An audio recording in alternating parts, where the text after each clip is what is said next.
Ladies and gentlemen, welcome to my corner of the internet, known as Mimi's World.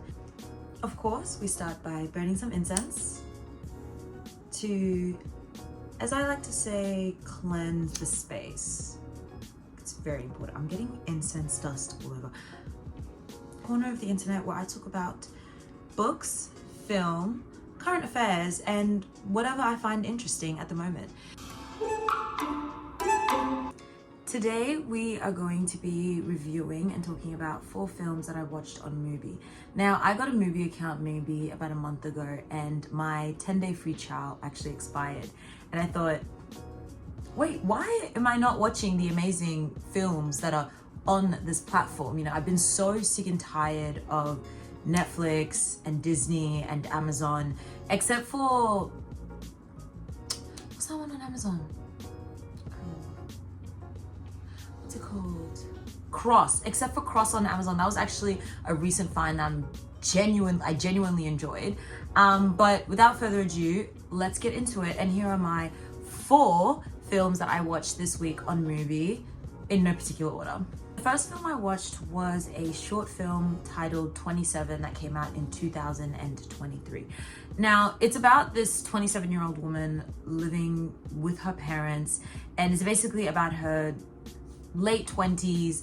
And to be honest, I didn't really like this film as I was watching it. I found it to be too unnecessarily graphic, but I figured maybe it's because I'm not too familiar with French cinema. But look, I enjoyed it for what it was, especially just like, you know, introducing myself to new cinema. Overall, I'd have to say it was the music that kind of did it for me. The animation style wasn't really my favorite, so I'd probably rate it a 2 out of 5 on the MUBI scale of films. Now, the next one that I watched, please don't judge me. If you found your way to this part of the internet, it is already a no judgment zone. The second film that I watched is one that is by, what is his name? Nagisa Oshima, that came out in 1978, titled Empire of Passion. Okay, now the only reason I actually wanted to watch this film is because I watched his other film titled In the Realm of Senses. I don't even know what drew me to this film, but I think I was just having a craving for Japanese erotic 70s cinema. And I found myself watching it. I found the storyline really enticing, and like how he sort of writes these tragic love stories that are just based in lust and betrayal and infidelity, and he's trying to sort of capture this sinister beauty within it. But I'll be honest, I didn't really enjoy the film that much. It was quite graphic, and not graphic in the way that I would like. And it had this sort of ghost genre to it as well. And I don't really find ghost stories very interesting or scary. And I'm a big horror fan. Like, I love horror.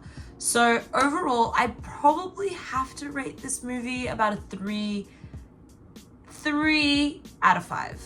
The next film that I watched, number 3 on the list, was actually probably my second favorite. I know I said I put this list in no particular order, but I'm gonna now start ordering them as I go. Was called Actual People, that came out in 2021. And at first I actually thought it was a short film, but it's a full-length feature film.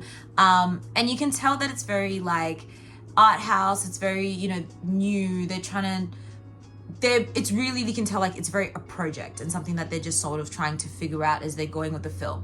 And so the film is about this young woman who's in her last, I think like semester or term of college, and she's trying to she's barely figuring it out. Let's be honest. I resonated with the film, especially in terms of that last semester of college where you're very overwhelmed by everything. You don't feel like you're doing anything right, and you're not sure what's really lined up for you. Anyway, this film has a lot of self-sabotage. The main character is really annoying at many parts of the film. Like, you want to root for her, but it seems like she causes a lot of her own stresses. But it really touches on those things of like, you know, controlling parents and uncertainty. And to be honest, I think the depression we see that comes from her is very reflective of anyone who chooses philosophy as a major in this day and age. I think there is going to be uncertainty about what happens next, but there are some really real scenes throughout the movie, you know, with her family, when you see her getting rejected by these guys that she's looking for validation from, who really don't care about her, and it's so obvious and you can see it. But I feel like those scenes for me really sort of carried the film, and they gave it a bit of heart, and you could see the talent of the actors really shining through in those scenes, because I think it was a bit choppy at some points, but I think they really did their best, and I probably give it a 3.5 out of 5 on the MUBI scale. So I genuinely enjoyed that one, and I would highly recommend people to watch it. The last and least expected one on my list has to be Swallow, and this one I would rate it number 1 on my list. So Swallow is about this young married woman who finds out she's pregnant, and she begins swallowing objects. She can't help it. It's like a compulsion. She's compulsively swallowing them. And obviously if someone has a habit like that, they're not mentally well. And you see that throughout this film. You know, the film touches on subjects like domestic violence, and it's definitely about a young woman who is self-harming herself through the objects that she's eating. And it's a way for her to sort of cope and with everything that's going on with her relationship. You know, her husband's family is very controlling. She has no sense of self. You can't see what she wants for herself, what she enjoys. It's very much about the validation of her husband. And I guess she just finds herself there. She's not doing anything. She's not an active character. She's just there. She's only active when she's swallowing these small objects.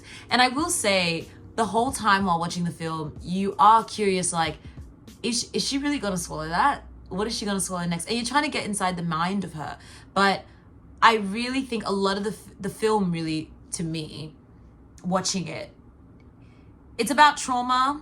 It's about I don't even want to say overcoming, but the film is about trauma. It's about a young woman who's not well and does not have a supportive network around her. And you can see the people in her life who are supposed to be her support network are actively making her mental health worse. And I think there's a lot of barriers that are sort of like explored in that film. You know, the husband has access to the things that she's telling the therapist, and she has no autonomy, she has no free will, and it's really sad to watch throughout the film. But it's very interesting, it's creepy, it's scary, and I thought the main actress, what was her name? I actually need to get her name down. Haley Bennett did an amazing job. I want to see her in more things. She's very melancholy and sad and depressing to look at. And I really enjoyed that. I really liked that. And I would give that one a rating of 4 out of 5 on the MUBI rating scale of films.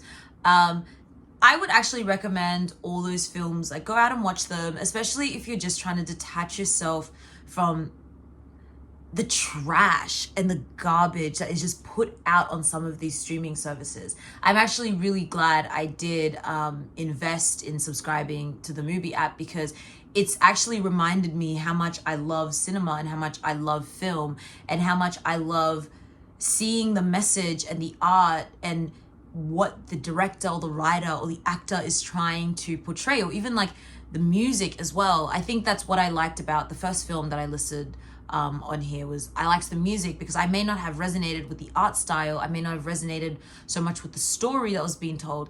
And also a lot of these films are extremely explicit. This is not a telling of my character, they're just the ones I gravitated to. Might have been something to do with the full moon in Cancer, I don't know, but I really gravitated towards these films, and I love film and I love talking about film. If you have any recommendations that I should go out and watch on MUBI or anywhere, please throw them my way. And I look forward to talking about film more on this channel. I'd look forward to writing about it more. You can follow me on my Letterboxd account. You can follow me on Instagram, on TikTok, and hopefully we can talk more about the things that bring us joy and are interesting and that we love. So peace out. I'm really sad it didn't light up the first time, but I wanted to say praise to the Most High. I hope you are all having a beautiful and lovely day, and thank you for sharing this space with me and listening with me. I hope that we can continue to spread love, light, and joy always. I also post about these things on my Substack account. You can follow me there as well if you prefer to read my content instead of watching it. Yeah, we talk about film, books, cultural critique, and I guess being me in a world that's, frankly, I don't know what's happening in this world, but aren't we all a little bit confused? Let's be confused together. Thanks for watching.